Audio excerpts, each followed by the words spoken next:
A rivalry game featuring two of the best teams in the Western Conference goes tonight. The Winnipeg Jets and Minnesota Wild go head-to-head. Two great teams and two great defensive teams will battle all kinds of great games as well on tap to go over. Prop bets, ladder challenge.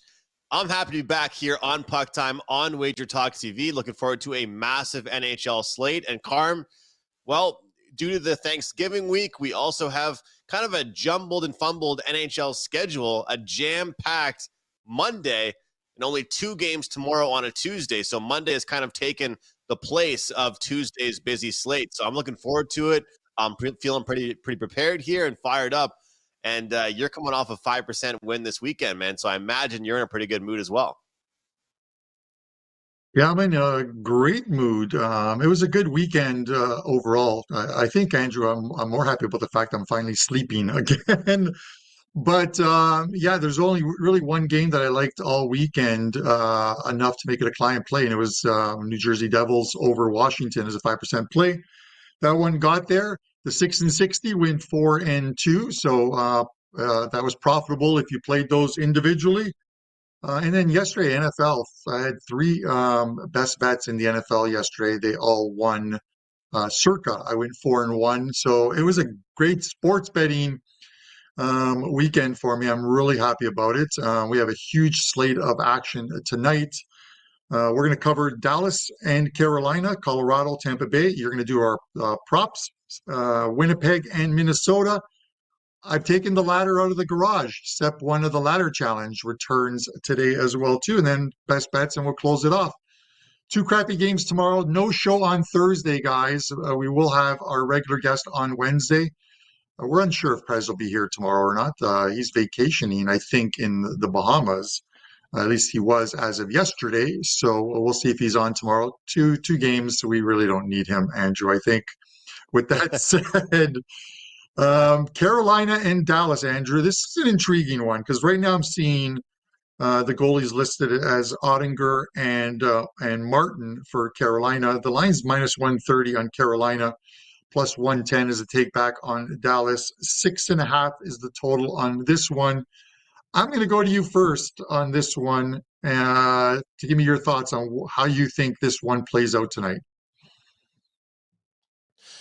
Carm, here's the deal. This Carolina Hurricanes team has been the epitome of a consistent hockey team. They have been playing such good hockey that I don't really want to go against them right now. But when I look at this Dallas Stars team, I think it's fair to say they've been a little bit more up and down lately. And then when I talk about kind of their star players, I haven't really been able to trust them as much as I've been able to trust the star players for the Carolina Hurricanes. And that kind of bugs me in a particular game like this. But you take a look at the schedule for this Stars team. It's been a really mixed bag.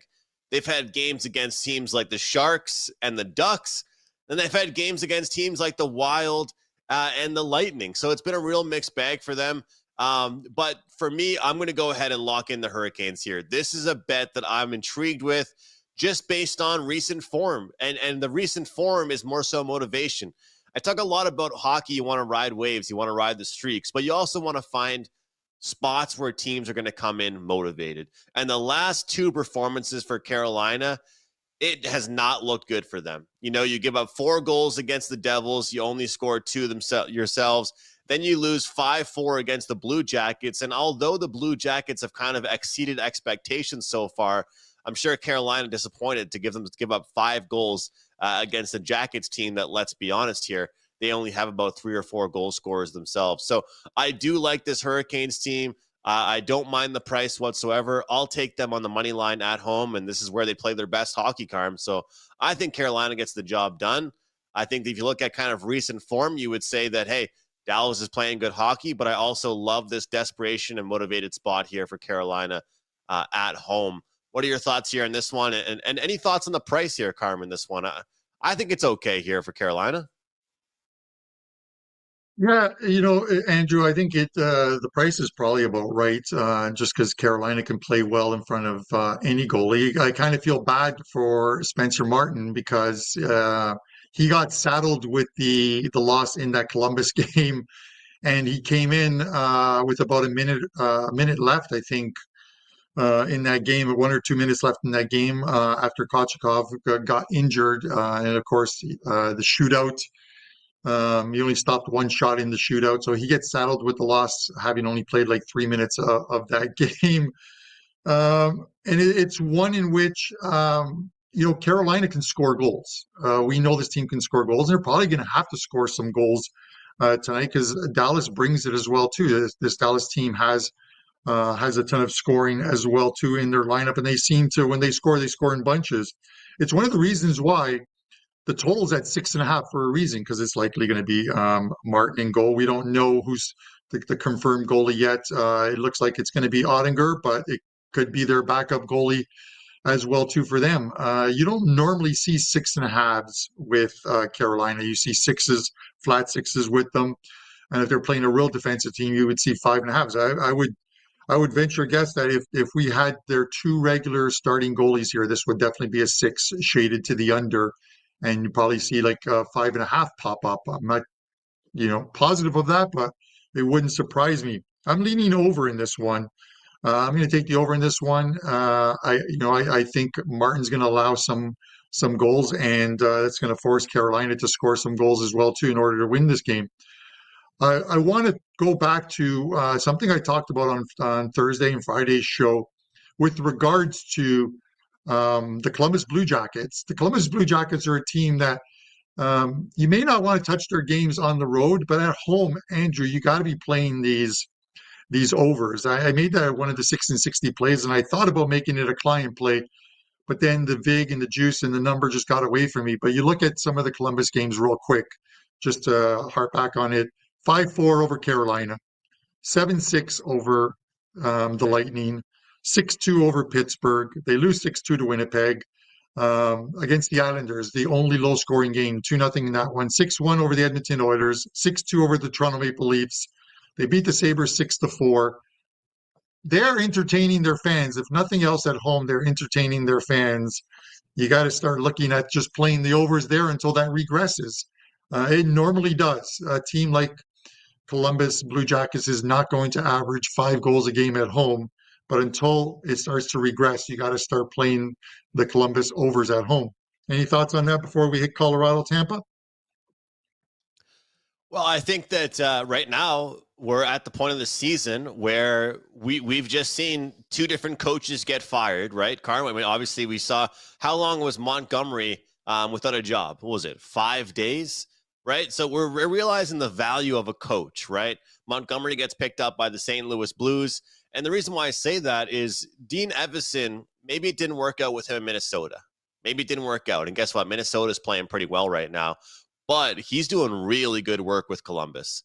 Really good work with Columbus. And I think it does go to show that sometimes these coaching bumps and sometimes a new coach, it can impact a team for a full season. It can impact a team for quite some time, not just for the first couple games or after a coaching fire. He's been a really good coach. And honestly, somebody once told me you learn a lot more about a coach when they're coaching a bad team than a good team, And there's a lot of coaches around the hockey world that have been surrounded by great teams in their whole coaching career.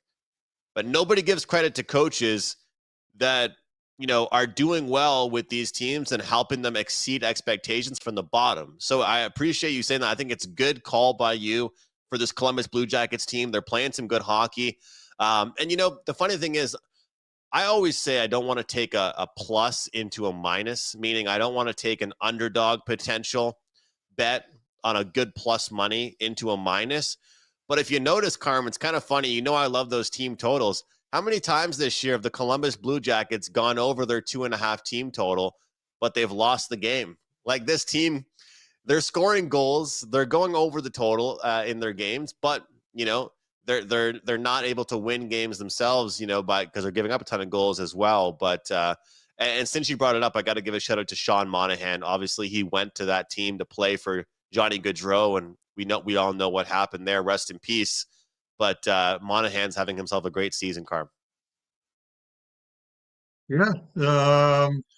I thought they were going to struggle a lot more than they are. And maybe, as we get into the second quarter of the season, the midway point, maybe they do and they start to trend downwards and they lose quite a few games in a row, kind of like the Chicago Blackhawks did last season. It's something to keep an eye on. It's something to keep an eye on for a lot of the Andrew, for a lot of the teams that had unexpected good starts to the season, that they're just not going to maintain it. So with that said, you can find yourself on the right end of a lot of win streaks if you monitor these teams. Just put in the homework, looking at the advanced schedules for some of these teams and some of their results, look at their XG numbers, and if they're on the decline, likely so is the team. You can also find good teams that have had bad starts and are going to look to turn it around. And hopefully I found a couple of them um, towards the tail end of this show. But with that said, Colorado, Tampa Bay, Andrew, minus 110 both ways. The Avalanche start the first half of the Florida double with a huge win over Florida. I don't think Florida should be in panic mode yet, but they've lost four of their last 5 games, I believe. Minus 110 both ways. It's looking like it's Georgiev and Vasilevsky. Those are the projected starters, not the confirmed starters. 6.5 under 15. And Andrew, I already know what you're going to say to me, Carm. I'm leery of taking any under when it involves the Colorado Avalanche, but that is where I'm going here. Because in all honesty, other than that 7-4 game, which I got a little out of control, you're not going to see Florida and Colorado play 7-4 games regularly. Georgiev's looked good. If you look at his starts, his last 5-6 starts, I think he won 5 in a row, allowed 2 or fewer in I think 4 of those games. And it's the same with Vasilevsky as well too. Tampa can score.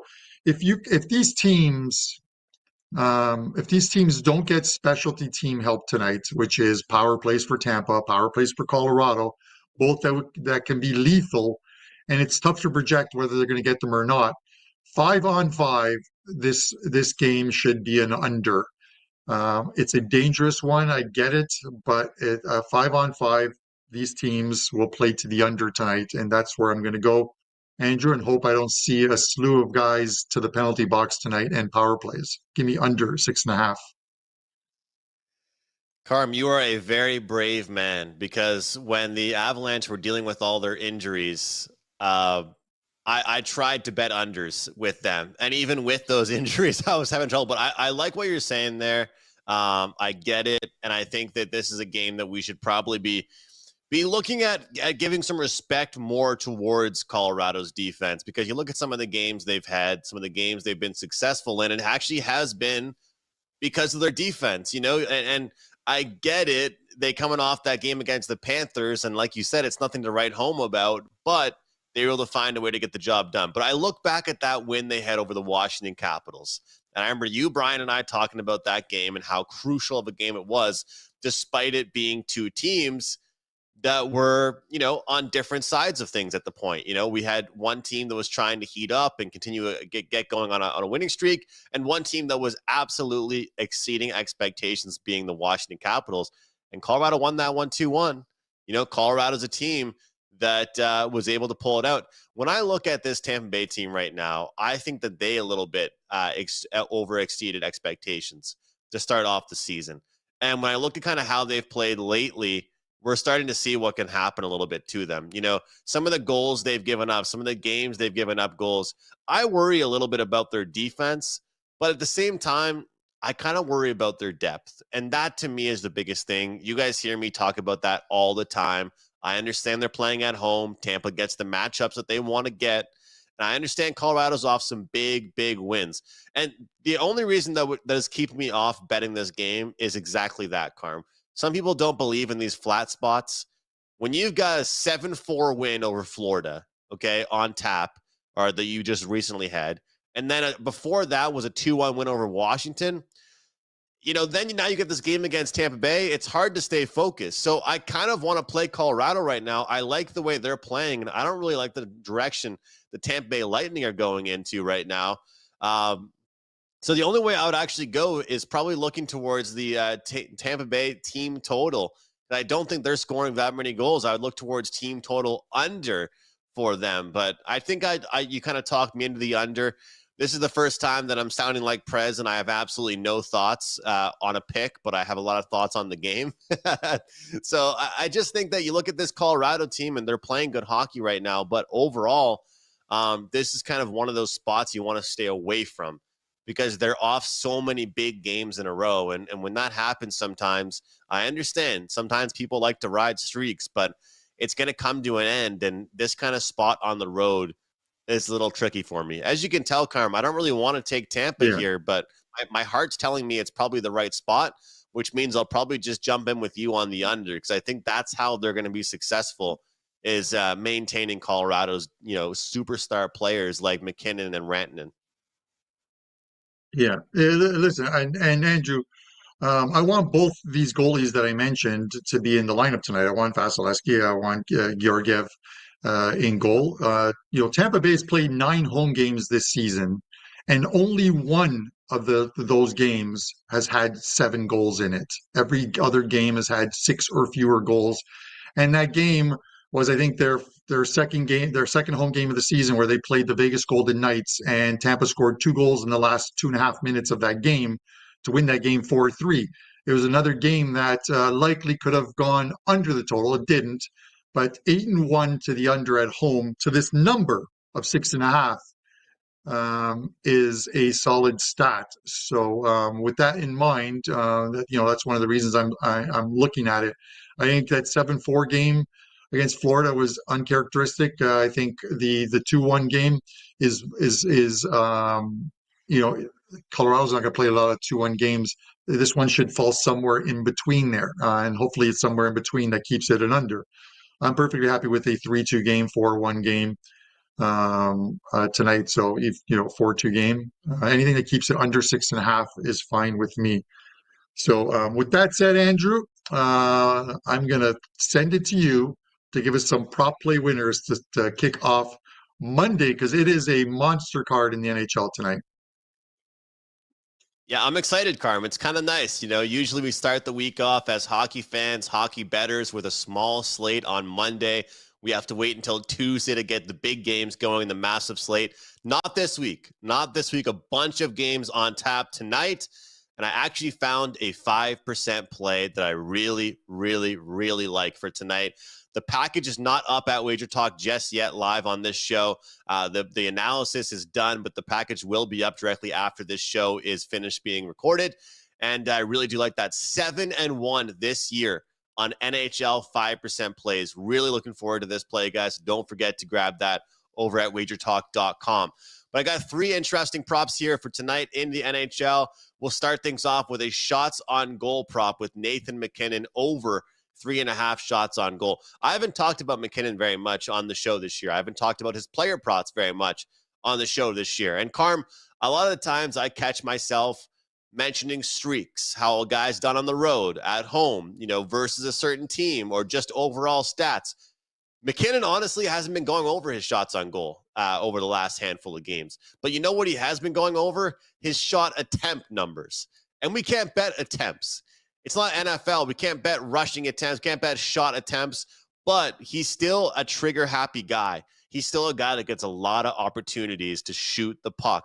And against a team like Tampa Bay, it's going to be top line versus top line, superstars versus superstars. And I believe in this matchup, they're going to need McKinnon to be the star he is and go up and over 3.5 shots on goal. So I really do like that player prop. And I like the fact that we're getting minus 115. Let's not forget, guys, there were some points last season. This player prop was upwards of minus 145, 150. Hell, we were even seeing 4.5 for this prop in certain situations. Let's move to our next one here. We're going to go with Jesper Bratt from the New Jersey Devils to record an assist. In 7 of his last 8 home games, he has an assist for the New Jersey Devils. He's playing extremely well for them. They're playing Nashville, who have been mediocre at best defensively this season. And when you look at Jesper Bratt's numbers, it's one of those scenarios here where you're better off playing his assist number if you want to bet him to score a point.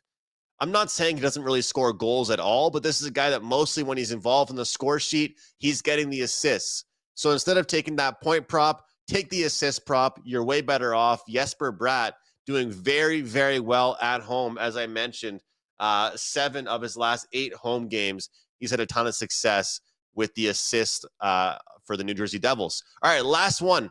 This one's kind of an interesting one here, but it's a 1.5 shots on goal prop, and it's with a defenseman. Let's switch over to the St. Louis Blues game. They're fresh off firing their coach, and they hired Jim Montgomery, former Boston Bruin coach that was fired just a handful of days ago. And there's always that coaching bump. There's always that sense of enthusiasm surrounding a team when you get that new coach. It's how it always happens. Well, I told you guys all the time that I love these 1.5 shots on goal for defensemen. Colton Parayko has gone over this number in 6 of his last 8 games, 7 of his last 8 home games, over 1.5 shots on goal, minus 130 for him. Do not forget about defensemen, guys. Do not forget about these over 1.5 numbers. And especially with a situation like this, after firing your coach, we should see a lot of enthusiasm from the St. Louis Blues. 3 props for tonight, Carm. Sorry if I went long there on that segment, but really looking forward to those props tonight. No, you could have taken some more time. I was looking up some stats as well too. So you're fine on the time. But yeah, to your point of keep an eye on defensemen shot stats, it is an important one because you can find some that cash. I mentioned it on Friday's show about Rasmus Dahlin in Anaheim. Not only did he go over the total in that one, he went over the total again in San Jose the next night. He has gone over his shot prop total in 11 of his last 12 games. Even if you're paying 150, 160 juice, you're making money. 11-1 to that. If you can play a 160 team in the NHL, you can play a prop as well too, because you can hit the prop and early on. He hit early on, I think 22 minutes into the game. It was a winner against Anaheim, and then against the Sharks, it took into the third period, but he got there as well too, Andrew. The Rasmus Dahlin shot props, you always want to take a defenseman, I think, that is going to get a lot of time on the number 1 or number 2 unit, 24 minutes plus, and a guy who's going to be on the power play for the team as well too, because you're going to accumulate some shots there as well too.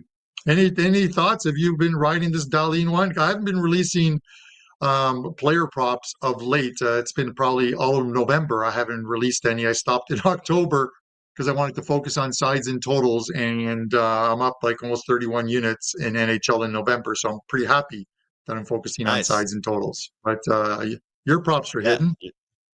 You're crushing it, man, in November. And you know what? It seems like a lot of people are doing well at WagerTalk with hockey, so you love to see it. And Carm, I think I mentioned this before, but I'm actually not doing props this regular season with the NHL at all with clients. And to make it very clear for everybody watching, I am betting these props. Like, I am personally putting money on those 3 props that I just mentioned to you guys a few moments ago. This is the problem. And I'm going to make it very clear. Some might agree, some might not. The fact of the matter is there's a ton of props I like every night. But I don't want to give out 10 props to clients. I don't want to give out 15 picks in one single night to clients. And I'm not saying I'm betting 15 props tonight, but the problem is last year what was happening is I would give out 2 or 3 props and the 5 or 6 other ones I liked hit, and the ones that I was giving out, they weren't hitting. There's too many I like every night. And so it was really hard for me to pick out the exact ones that I like. And so I've been kind of just doing more content with it, doing videos, talking about all the props I like and give people ideas, and then they can kind of choose from there. So it's tough, Carm. It really is tough because there's so many. And the biggest thing about props, as you mentioned, is the juice. That's what's tough, is that trying to find some props that have a good number for you. But Dahlin, man, you're right. 11 of the last 12. I have bet that a couple times, but, and I'm not just making a joke about the Sabres because it applies to my Canadians and all kinds of teams as well. But what about, Carm, the idea of looking at player props on bad teams, right? People look at player props. They want to bet the Knights. They want to bet the Panthers. They want to bet the Avalanche. They want to bet the Maple Leafs, the Rangers. But why can't we bet overs on bad teams? Look at Macklin Celebrini for the San Jose Sharks. This guy's going over 2.5 shots on goal every time he's out there because he's a rookie, He can't even legally drink a beer in the States, and he's like the best player on the team. I mean, this guy is young on a bad team, but he's still a good player. So do you feel like people kind of are missing out on the low-hanging fruit because they only want to bet player props on good teams and not bad teams? It likely is. I think people just gravitate to the better teams and leave those other games because they're kind of hold your nose kind of game where I don't want to watch the game, so why should I bet a player prop on it?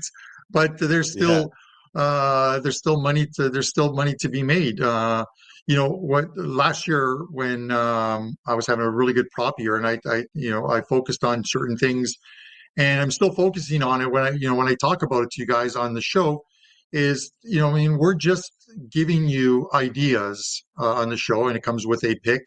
There's a ton of smart guys in this live chat, and I see it each and every day. So that's, can listen to a free play and not like it, and that's perfectly fine. It is how we got to that play that we want you to understand. So, like with the prop plays, talking about like taking props with a hot guy like who's on a hot run, someone like Rasmus Dahlin, who's in Anaheim, a team that allows the most shots on goal per game at 34.11 shots on goal. So it's going to be there's going to be a lot of shots in that game, and hopefully Dahlin will be a big part of it. San Jose's in the similar boat. The one game of the last 12, he's only stayed under in one game, and that was against the LA Kings, who don't allow a lot of shots on goal. And in that game, I think there was the shots on goal in the third period at one point were 13-12. So you're not going to in those tight checking games, you're not going to get them in open ice games, which you see with Anaheim, which you see with San Jose. Those are the shot props, and the books aren't stupid. They're going to make you pay probably another extra 15 or 20 cents because of it in VIG. So we're just trying to give you an idea of what our mindset is with these prop plays and how we get there. And it's up to you to make a decision on whether you like it or not, or use that information to find plays that you do like in similar games. So with that said, Andrew, I am going to jump into game 3, Winnipeg and Minnesota. This is about as a coin flip as you can get, kind of like that Colorado Tampa Bay one. Winnipeg minus 120, Minnesota even money at home. 5.5 is the total, shaded to the over. I'm just going to say this. I don't think Winnipeg is regressing as of yet. I like the way this team is playing right now, and I would rather pay a little lower on. I'd rather this was like minus 110 both ways, and you probably be able to find it at game time. But I'm going to take the minus 120 here with Winnipeg Jets. I still like the way this Jets team is playing, and until they hit that skid where they lose 3-4 in a row, I'm not looking to fade them just yet. What are your thoughts on this one? Carm, I actually don't have a thought on the side in this one, so I'll be rooting you on here in that one with the side play. I'm going to take the under 5.5, and a lot of these 5.5s in the NHL have been 5.5s for a reason. There've been a couple of 5.5s where I've taken the over, and a lot of those actually involved the Boston Bruins when they just weren't playing good defensive hockey. But some of these 5.5s over the past couple of days, even in the NHL, and there were a couple on Saturday, look at a couple last Thursday, are going under for a reason. When you see a 5.5, it's that way because these two teams are good defensively. It's at that number because these teams have good goaltending. It's that number because these teams win in low scoring fashion. You take a look at the Minnesota Wild. When they are having success, when they are being themselves, they are winning in low scoring fashion. And I'm not saying that they haven't won games by scoring 4 or 5 goals, because that wouldn't be true. I'm also not saying the Winnipeg Jets haven't had, some high scoring games this year. But you put two teams together like this, you give the Minnesota Wild the home ice advantage, you give them the last change, you give them the matchup. Oh yeah, and let's not forget, they're coming off a loss against the Calgary Flames. This to me has one of those ones where, hey, Carm, if you're having trouble sleeping, toss the Winnipeg Jets and Minnesota Wild game on tonight. This one might be a little bit of a snooze fest, even though it's a good quality game. Not going to be a bunch of action in this one. I think we see good goaltending. and good defensive play. So hopefully after I cash my ticket with the early game tonight, Carm, I can, relax and, kind of wind down watching this game, take the under 5.5 there.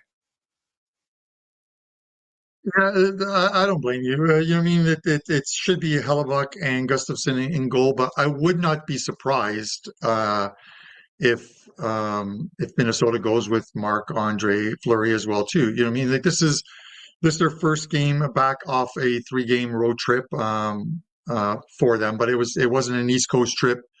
It was more West Coast than anything in Canada as well too. So, the game against Calgary is probably the one that was a little bit troubling for me. It's a game in which, I think Calgary are playing above their heads, and it was a winnable game for Minnesota, and they didn't get the win. So we'll see what happens, with Winnipeg tonight for them. But at -120, we haven't gotten this price on Winnipeg at all, or not many times this season. I get it, they're on the road, but they're still a solid team. And like I said, until we sort of see them in bad scheduling spots, or multiple losses in a row, I'm not ready to concede that Winnipeg is a play against. And I think the books understand that as well too, because a little bit of action has come in on the Jets from the overnight line to Showtime. So -120 for this one. All right, Andrew. I took the ladder out. This is a dangerous game for me tonight to start step one of the ladder challenge. They're not playing well right now, but they're showing signs of turning it around. But let me tell you, that noose around the neck of Travis Green is getting tighter and tighter with each loss. And I'm talking about the Ottawa Senators. I listened to his clip, his press conference after the game against Vancouver, and it was like trying to have a conversation with my wife when she's absolutely fuming at me. All of the answers are 2 and 3 words, and that's it. It is just any positives from tonight's game? No, we didn't play very well. That was him the whole press conference. He needs to be more positive. He called out some of his players. That has it's a two-pronged effect. That one can either go against you, or it might spark the guys. I think it sparks them tonight because they're playing Calgary. They're playing a team that I think are playing well above their heads. They're back at home. Since that win against the Leafs in Toronto, they have not won a game since. I think the 5 straight losses. But I look at some of their analytical numbers, and they looked good. So I think there are some positive things ahead for this Ottawa team. I think it has to start tonight with a win. And not only am I taking them to win, I'm taking them to win in regulation time. They are +110. So today's step one of the ladder challenge is Ottawa 100 to win 110. And if that wins, we'll have 210 on the line tomorrow in step 2. So give me the Ottawa Senators in a landmine spot, but I'm still taking them tonight at home in regulation against the Calgary Flames, Andrew. Look, Carv, if it was as easy as betting the teams that are playing well and, fading the teams that aren't playing well, we'd all be living in a mansion, living on an island. So sometimes you got to take the teams and put your neck out there and kind of put yourself out there and take the teams that aren't playing very well. Certainly the case with the Senators, but we'll see how they come out tonight. I love watching post-game press conferences with the coaches after a bad loss or a couple bad losses, because you're going to get some coaches that are going to be very poetic about it, and then some coaches, like you said, that are like your wife or girlfriend when they don't want to talk to you, and they're very, very, very quiet, and they give you very few words. Or both. And that's when I go to a different room and I toss a game on and I start watching and I try and forget about what just happened. Having said that, I'm looking forward to some big plays tonight. Of course, like my 5% play, 7-1 on the year. And that does date back to the preseason with 2 winners there with a 5%. But 7-1, guys, those have been my best plays this season. There's been up and down with the 4%, up and down with the 3%ers, but the 5% plays haven't been forcing them at all. If the play sticks out, I'd jump on it, and I definitely do like this play. So grab that over at WagerTalk.com. But Carm, I like this free play as well. And we're going to go with the under with the St. Louis Blues and the New York Rangers. And, we got to give a shout out to Dave Koken here, because Dave used to always mention how powerful coaching firing really is. And we saw it with the Boston Bruins. They've won 2 straight games since firing Jim Montgomery. And I remember seeing Dave just ride all these streaks. And a lot of the time when these teams fire their coach, not only do they start winning games, though, Carm, they play better defensively. The New York Rangers are off a game where they give up 6 goals against the Oilers. They're going to want to play good defensive hockey as well. But the St. Louis Blues have not been playing strong defensively. I think that changes tonight. I feel like after the coaching firing, they step things up, give a full effort, and give, that top effort that really trying to impress their new coach. So whether or not St. Louis has success and wins in their first game following firing their coach, I still feel like we see a good defensive effort, and that leads me to under 6 tonight. Blues and Rangers for my show best bet. What do you have for us? All right. Well, first of all, 3 plays up tonight in the NFL, a play and a couple of prop bets. We're going to look to sweep week 12 of the NFL season, 3-0 yesterday, and 3 plays up for tonight.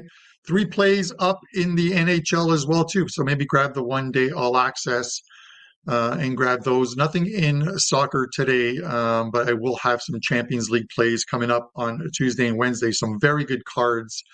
And we're going to have a great deal. I'm going to mention it now, but we are going to have a great deal that goes live at midnight tonight, I believe. It is the Thanksgiving Day special where you can get 7 days for $69. That is a great deal moving forward for the rest of the week, because there's a ton of action. Obviously, NHL,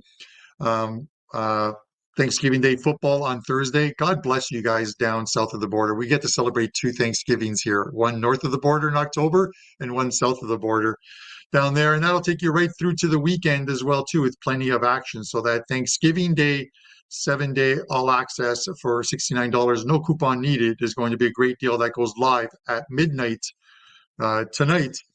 With that said, Andrew, I am now going to give out a plus money show play here. I gave out one on Saturday I thought was a good one, which was Vancouver plus money in Ottawa, and that one cashed. The Detroit Red Wings, yes, the Detroit Red Wings. Positive numbers for this team in the last couple of games. Are playing much better defensively.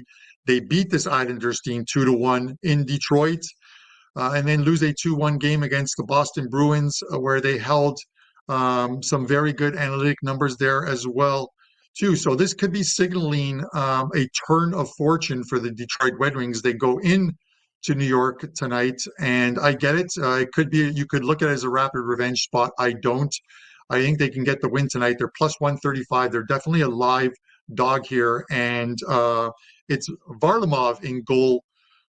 He is confirmed for the New York Islanders, so it's not a Sorokin and Alex Lyon for the Detroit Red Wings. So I'm going to take the plus money and the Red Wings and see if they can start to string some wins together, starting with a sweep of these 2 games over the New York Islanders. Plus 135. What do you think, Andrew? I love it. I love it. Plus money Carm coming out here with an underdog for us tonight, and I think it's a good spot for them. And I'm not sure if you're just trying to, get in good with the Detroit office, but I'll let you do it. It makes sense, get them on your good side. But the Wings, I think, are going to start playing some better hockey lately, and they've kind of been underachieving this season. So it's definitely a good idea to start betting on them and try and find some good spots for that. But Carm, as I've been mentioning throughout the show, it is a jam-packed slate of games here on Monday night. So guys, I know you're probably used to Tuesdays, but if you want all of our best bets over at WagerTalk.com, Carm mentioned that great Thanksgiving special goes live at midnight tonight. But hopefully we gave you some winners here on the show today. Hopefully you guys can follow us on our big plays today over at WagerTalk. And if you like the show, please hit the like button, subscribe to our channel, and make sure you come back tomorrow for more PuckTime action. Thanks for watching, guys. We'll see you next time right here on WagerTalk TV.